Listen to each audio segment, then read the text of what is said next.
All right, guys, so I'm going to be going over the 11.11 homework, simplifying rationals. So I'm going to review some of these problems for you guys.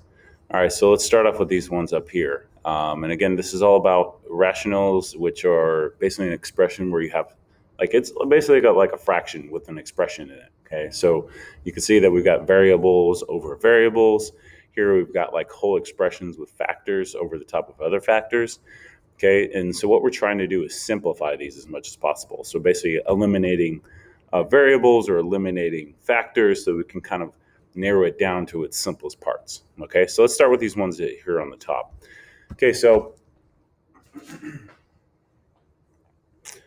with this, all right, if I've got, let's say, x cubed over x cubed,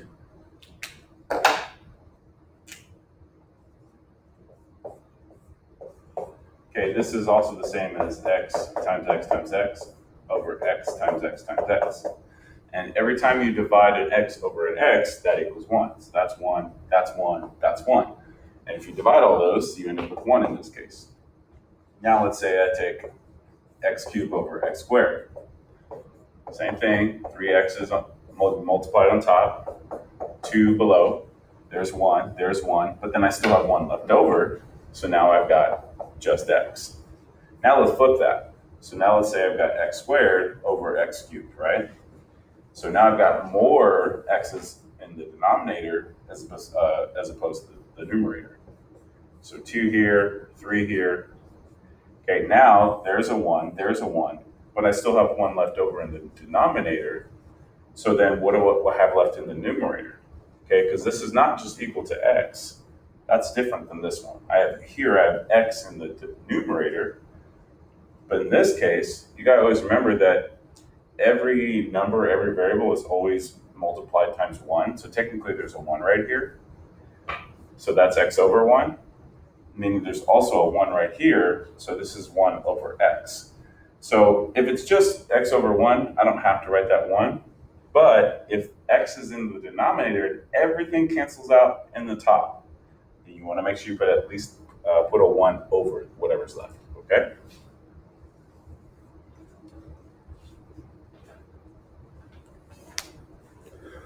All right, so now let's take a look at a problem like this, where we have like a whole binomial expression there.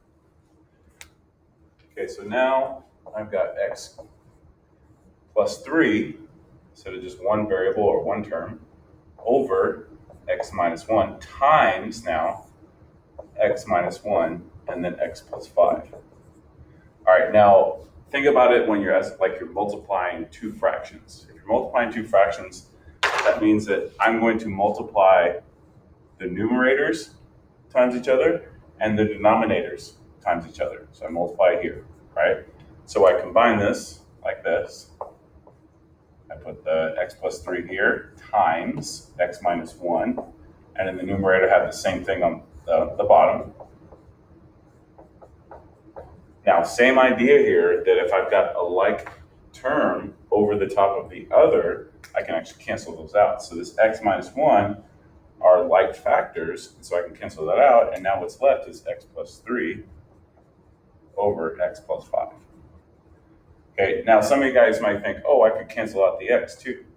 I cannot cancel that. I can only cancel them if these two numbers are separated by multiplication. But notice how there's a plus in the middle, or it could be minus, it could be a subtraction symbol, right? So as long as you have that in between those numbers, you can't cancel.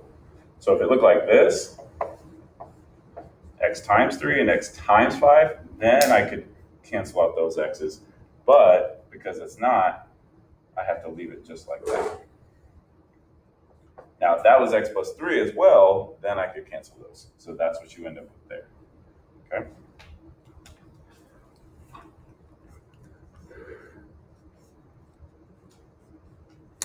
Okay, so now let's take a look at this one where we're going to expand it out. Okay, now let's say I've got 8. I got 4 here. Up here I've got x minus 4 and squared, and then here x minus 4. Okay, so initially you might go like, oh, boom, boom, cancel, done. right? But then you got to remember that square means that I don't have just one x minus 4 factor on the top. I have two. So I got to expand it out first. So x minus 4 times x minus 4 here. Okay, x minus 4 on the bottom. And I can only cancel one factor in the numerator for one factor in the denominator. So 1 here for 1. I can't do both of these for just that one that's in below. Okay, so I'll still have x minus 4 in my numerator. Okay, now I need to look at the values on the outside. This 8 over 4 can also be divided or reduced. And I can divide evenly 8 into 4, which is 2. So then I end up with 2 times x minus 4. So basically 8 divided by 4, that's 2 left in the numerator. And so since there's nothing left in the denominator, it would just be a 1, which I don't need to include, so I can just leave it like this. And also you don't have to distribute this. You don't have to multiply that 2 to the x or to the 4. You can just leave it in factor form. As a matter of fact, for all these problems, these rationals, just leave it in factor form. Don't distribute, because it's actually more useful to us when you leave it in that form, okay?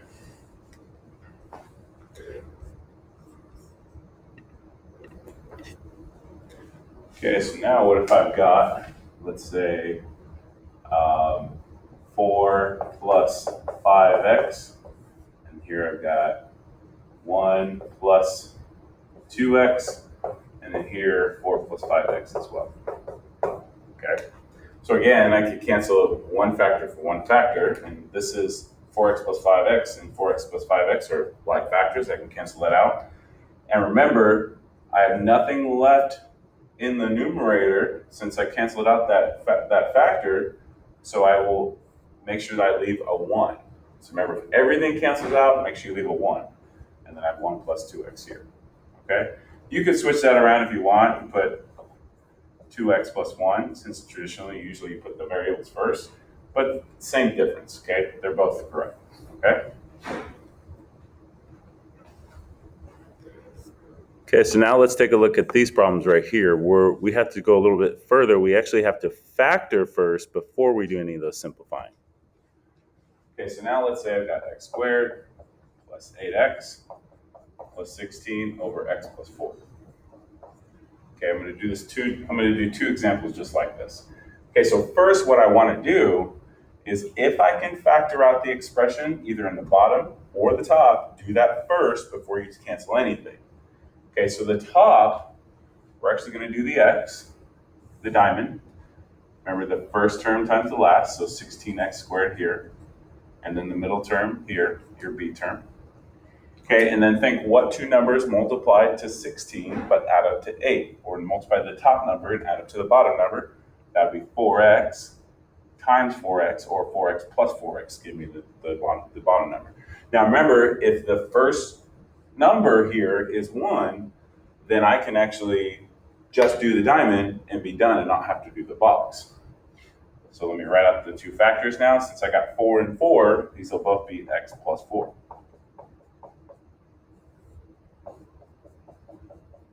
Okay, now just like we did before, one factor for one factor. It's in the numerator, so it's just x plus 4. Okay, so now let's take that same one, x squared plus 8x plus 16, now over x squared minus 16. Okay, very similar. That's pretty much the same expression on top, so I already know how to factor that. We just did it over here. So now x plus 4 times x plus 4, it's the same thing. But now the bottom, notice it's a difference of perfect squares. We have the 1 here, that's a perfect square, and there's subtraction, and then another perfect square. And remember the shortcut to that is I take the square root of the first term, so square root of x squared is just x, and that becomes the first term. The square root of the second term, which is 4, so 4 and 4, and then remember your signs are going to be plus and minus. Okay, so now I can cancel out x plus 4 and x plus 4, but x plus 4 and minus 4 are not the same factors, so those are not similar factors or like factors. I can't cancel those. So it's x plus 4 now over x minus 4. Okay, and that's the final expression there. Okay.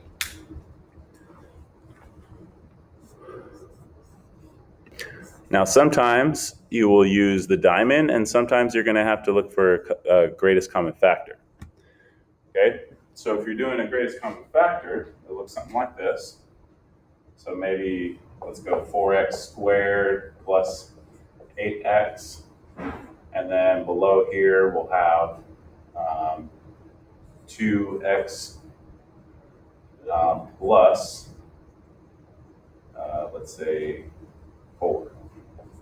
Okay, so here there's two terms, right? So I can't do the diamond factoring here, but there's a common factor between each of those terms. So I'm going to factor out a 4 and an x. So 4x for the top. And then there's a common factor here, and it's 2. I'll factor out a 2 in the numerator. So now if I factor out 4x from here, well, that just gives me x. And if I factor out 4x from here, that gives me 2. Okay, because 2 times 4x is 8x. X times 4x is 4x squared. Now if I factor out a 2 from that, I just have x left. And then 2 times 2 is 4. So now you can see that I've got two like factors. Those will cancel. Now we just have 4x divided by 2, which again, keep looking to see if you can simplify. Even after you cancel out factors, maybe you can do something else. Maybe you can reduce or divide. It's 4 divided by 2. So it ends up being 2x. Okay. So first I had to factor using GCF, or greatest common factor. Okay. And then I had to simplify at the end by dividing. Okay. Or it could be a fraction you have to reduce. Okay, now if we're looking at the bottom of this page here, you'll notice that all three of these, or actually these first two, have trinomials or expressions with 3 numbers. And looking at this first one, I'm going to have to factor at the top and the bottom. So let's do an example like that. And the other thing that you'll notice here, it says x cannot equal negative 2 over 3 or 4. And I'll explain what that means here in a second too. All right, so first let's deal with the factoring, okay? So here, if you notice, guys, I've got a 2 as my first leading term and a 2 as my leading term here, which means I can't just do the x anymore. I have to do the x and the box to factor it out. Or if you know how to do factoring by grouping with this, you could also do that. Okay, so now I'm going to set up the x here for both of these. So remember, first term times last, 2 times 3, 6x squared, 7x here. Okay, two numbers that multiply to 6x squared, but then add up to 7. That'd be 6x and 1x. Okay, so now I got to set up my box. Remember that the first term, your leading term, goes in the first box. Last term goes in the last box. The two terms you just found, 6x and 1x, will go here. Okay, and now what I like to do is say, okay, I either look this way straight across with the 2x squared or straight up and down with 2x squared and say, what's the common factor? So if I'm looking at 6x and 2x squared, the common factor is 2x. Okay, and then once I have one of those, then I can figure out the rest. So now I say, okay, 2x times what gives me 2x squared? That'd be x. Then x times what gives me x? 1x, that'd be 1. And then 2x times what gives me 6x? That'd be 3. So it's like filling in the puzzle pieces, right? So the top now is 2x plus 1 and x plus 3. Now I got to do the same thing with the bottom. Okay, so I got to set up another diamond. Okay, first term, 2x squared times the last, so negative 2x squared. And then the middle term here, which is negative 1. All right, two numbers that multiply to negative 2, but add up to negative 1. Okay, that'd be 2 and 1. I know that multiplies to 2. And I got to subtract the 2 to get a 1. But to get a negative 1, the bigger number needs to be negative. Because negative 2 plus 1 is negative 1. All right, so now let's set up the box. So remember, first term goes in the first box, 2x squared. Last term, last box. Okay, these two terms will go in the corner boxes. It doesn't matter where you put them. I can put the negative 2 here. Okay, and I always notice that the one that has a common factor with the 2 is usually the one where the 2x is going to go. So 2 and 2x, or 2x squared and negative 2x have the common factor of 2x there, which means that this has to be x. 2 times minus 1 is going to give me negative 2x, and then x times 1 will give me 1x. So there's my factors there. So you can see that here's a common factor already, or a like factor, 2x plus 1, and then the other one is x minus 1. So you can see right away that these two will become 1, or cancel, and then I'm left with x plus 3 over x minus 1. Okay, now, that excluded value I was telling you about, that part in the packet that was saying x cannot equal. Okay, so x cannot equal comes from before I even cancel anything. Okay, I need to look at this and say, what numbers would I plug in to make the denominator, the numbers in the bottom, equal 0? Because if you guys remember, 1 or any number over 0 is undefined. So we want to figure out what are those excluded values, because if I graph this, that's going to be something that's not included. Okay, so here, what would I plug into x minus 1? Well, think about when you solve, right? If it's x minus 1, that means that the solution is 1, right?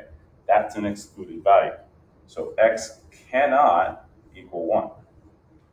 Now, how about 2x plus 1?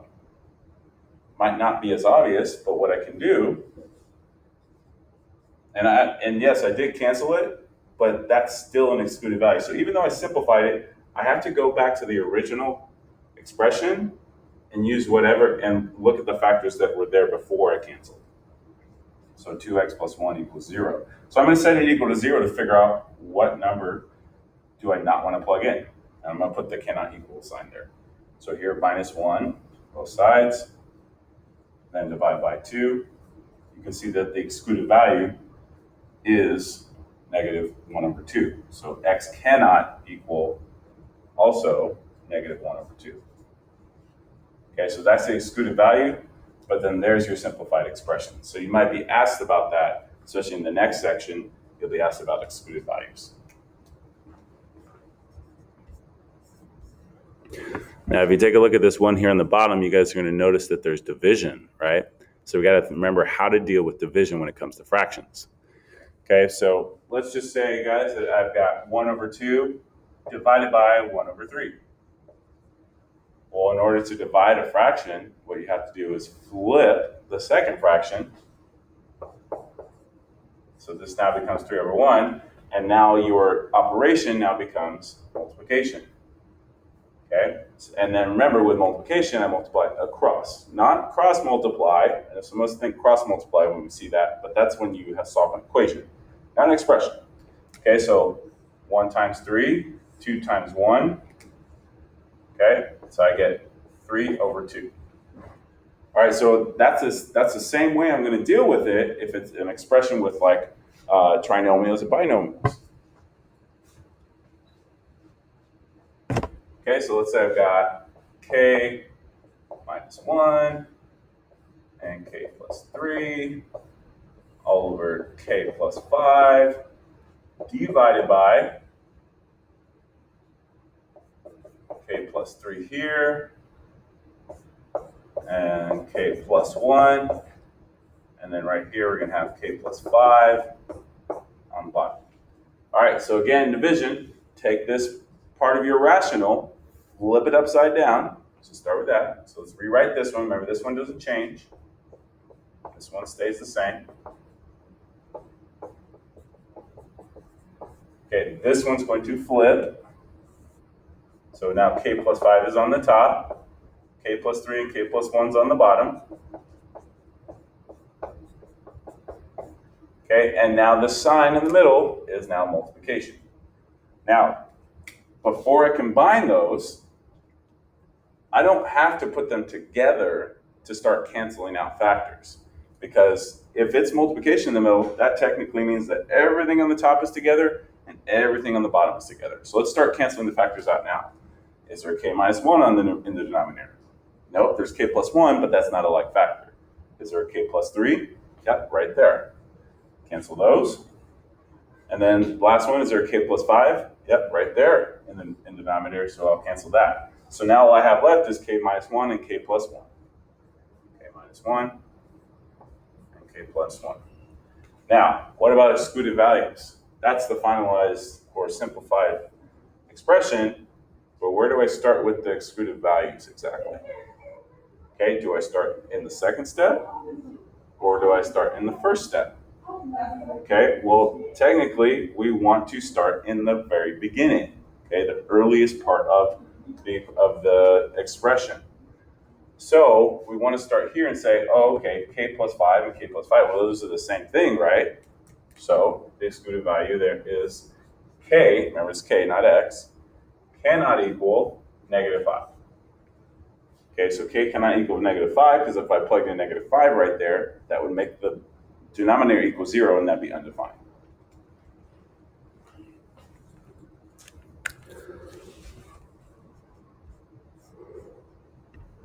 So when we get to the back side of the assignment, you'll see that this is all review. So this is sketching a function based on the equation here. You've got cosine and sine problem. You've got a review of writing a function given the roots, and then some more sine functions where you're going to have to use a unit circle. Okay, so starting with these ones on the top, let's take a look at that. I have x minus 1 squared, x minus 3 cubed. We haven't seen that before, and x minus 5 squared. Okay, so we're going to graph that, sketch graph. So first, let's come up with a function. Let's say that it says x plus 2 squared, and I don't know, we'll say x plus 1 cubed. Actually, let's make this a 4, kind of space things out a little bit. Okay, and then we'll say x minus 1 squared. All right, so first, what do these mean? Like, what does it mean for each of these powers? Because those powers determine what type of root you're going to have. Now, if you, all in all, if you look at, if there's 2 there, 3 there, 3 there, or 7 there, I've got 7 roots. 7 roots, which means the degree of this function is 7, which then also means that the amount of terms the function has is going to be 1 less than that. So I'm going to have 6 terms. So potentially it's going to be like this. And remember, it's positive, right? So if it's positive in front, that means it's going to end up going up. So let's start with the up direction, the end behavior. So if it's here, I would go 1, 2, 3, 4, 5, 6. 6 terms. All right? But it's not going to look necessarily just like that, because if you look at it, there's only 3 types of roots. Okay, so let me show you to graph that. So first, define each one.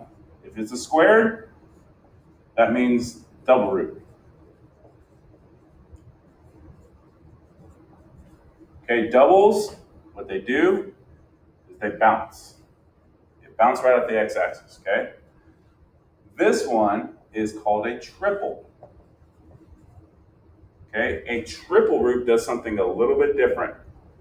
A triple root, what that does is it will come up to the axis, it'll flatten out, and then it'll go back up. So it's similar to a single root that cuts right through, except at the x-axis, it does a little strange kind of thing where it kind of just flattens out and then goes up. And that counts as one of your turns. So that means that somewhere in the middle here, we're going to have a turn that kind of flattens out and then goes back up. Okay, so let's kind of sketch that out. Remember, graph doesn't have to be perfect, right?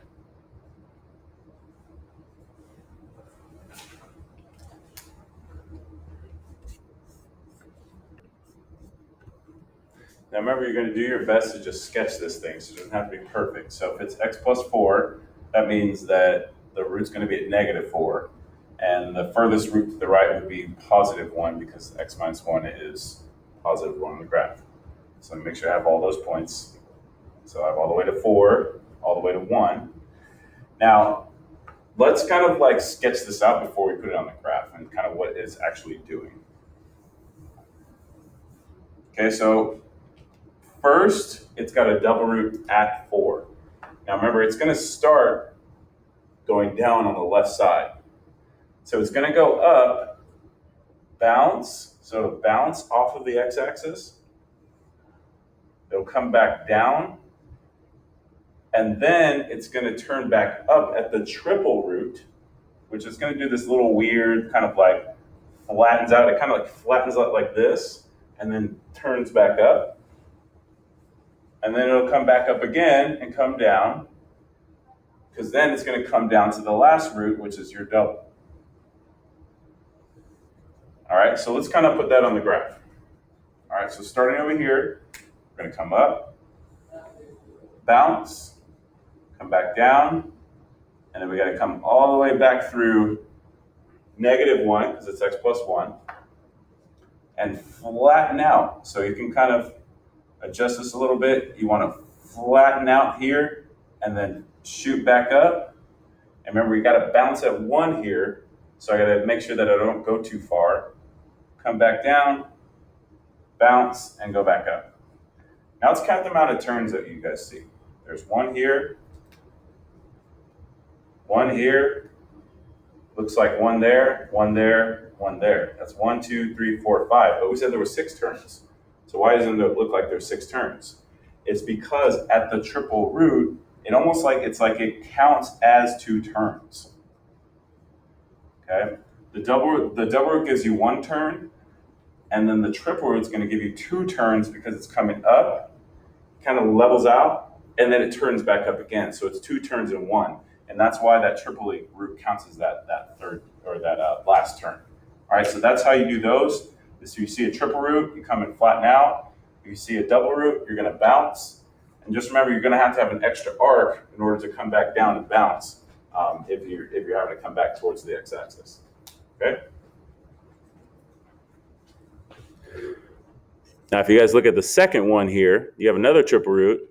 And if you notice, it's the same problem, but it just has a negative, so that means it's just reflected. So you're literally going to take the same graph and reflect it, or just flip it upside down over the x-axis. Okay, this one here says if cosine of theta equals 8/17, what is sine of theta?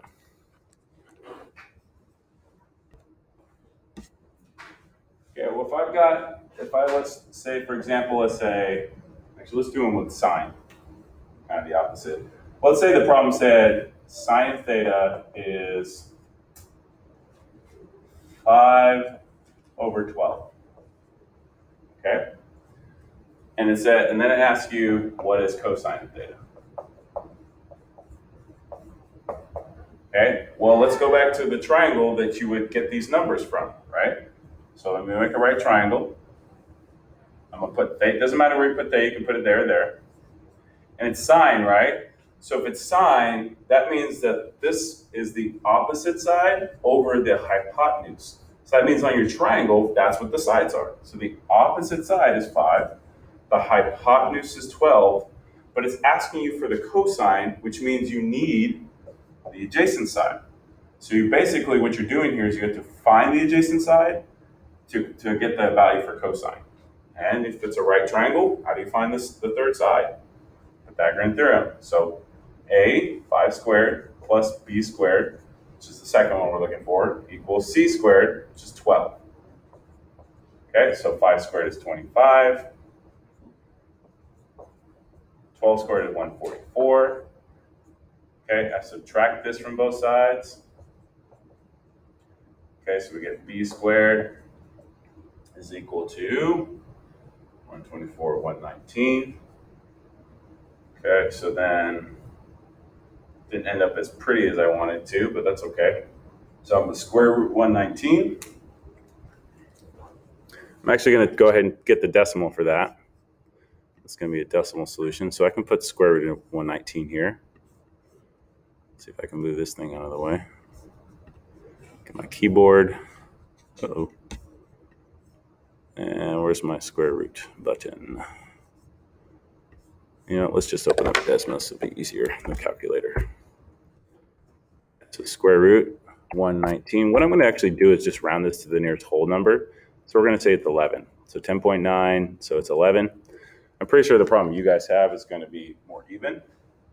Okay, so now b squared is approximately 11. So we're going to say this side's 11. So now for cosine, I say, okay, it's the adjacent side over the hypotenuse. So cosine of theta equals 11/12. Okay? So that's how you approach that one.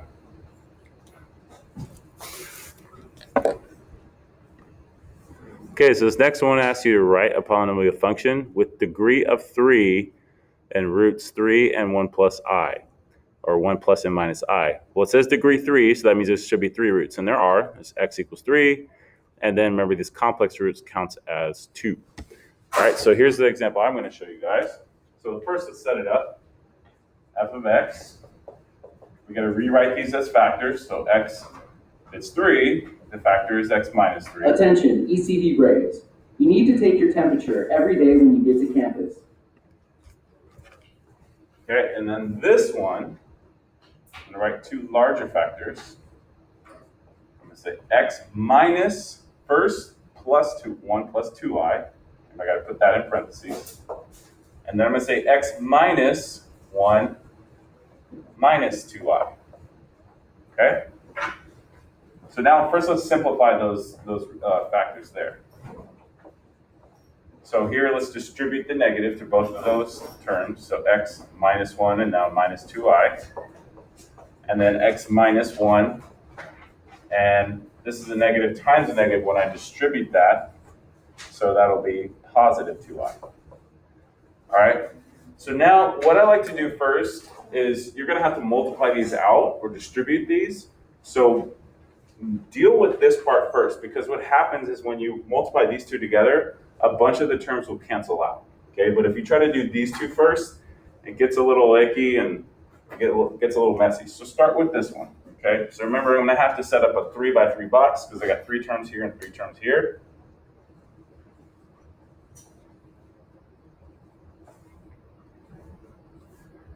Okay, so x minus 1 and minus 2i. So I got that one first, and then I'll put that one on top. X minus 1 and plus 2i. Sometimes I like to put a plus in there just to remind me it's a plus and whether it's a negative. Okay, so x times x squared. Negative 1 times x, negative 1x. X times negative 2i, so negative 2xi. Okay, so let's go to the next column. So now x times negative 1, negative 1x. Negative 1 times negative 1 is 1. Okay, negative 1 times negative 2i is positive 2i. Then x times 2i is 2xi. Okay, negative 1 times positive 2i is negative 2i. And then lastly, negative 2 times 2 is negative 4. And then I times I squared. Okay, so first thing I'm going to do is I'm going to talk about that. I squared, if you guys remember, is negative 1. So technically, if I take this off to the side, I squared is negative 1, which means that this is going to be positive 4. So I'm going to actually cross that out and put a positive 4 here. Okay. Now let's cancel out certain terms because some of these are going to cancel out. So if you look here, I've got negative 2xi, and up here I've got positive 2xi, so those cancel. Here I've got 2i and negative 2i, so that would become 0 when I add them.